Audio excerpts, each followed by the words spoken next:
ఆ దేశం అధ్యక్షుడిని హతమార్చేందుకు ఆమె పథకం వేసుకుంది.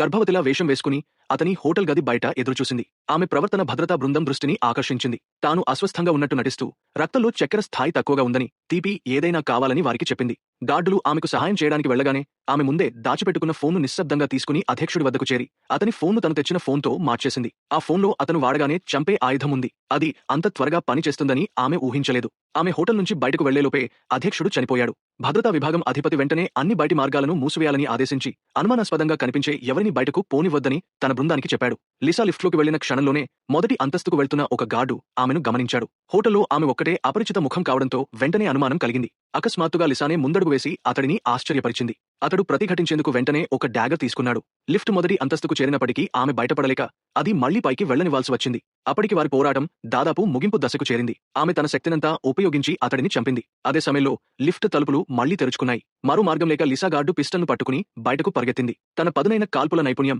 వేగవంతమైన కదలికలతో ఆమె సురక్షితంగా మెట్లదారికి చేరుకుంది. ఫోన్ ద్వారా తక్షణ మార్గనిర్దేశం ఇస్తూ ఉన్న ఆమె సహచరుడి సహాయం వల్లే సాఫీగా తప్పించుకోవడం సాధ్యమైంది. లిసా తిరిగి డిన్నర్ రూమ్ కి పరిగెత్తి కిటికీలపై కాల్పులు జరిపి అద్దాలను పగలగొట్టింది. ఆపై ఒక కుర్చీని ఎత్తి బయటకు విసిరేసింది. కింద వీధిలో ఉన్నవారిని భయపెట్టింది. భద్రతా బృందం అక్కడికి చేరుకున్నప్పుడు లిసా కిటికీ నుంచి దూకి పారిపోయిందని పొరపాటుగా నమ్మారు. కానీ అదే సమయంలో లిసా మెట్లదారిలో దుస్తులు మార్చుకుంటోంది. నకిలీ పొట్టను తీసేసి మళ్లీ వెయిట్రెస్లా వేషం వేసుకుంది. తర్వాత ప్రశాంతంగా మొదటి అంతస్తుకు నడిచి వచ్చింది. ఆమె పక్కగా వెళ్లిన గార్డుకు ఏమాత్రం అనుమానం రాలేదు. ఆమె ఎలాంటి ఇబ్బంది లేకుండా ముందు ద్వారం నుంచి బయటకు వెళ్లిపోయింది.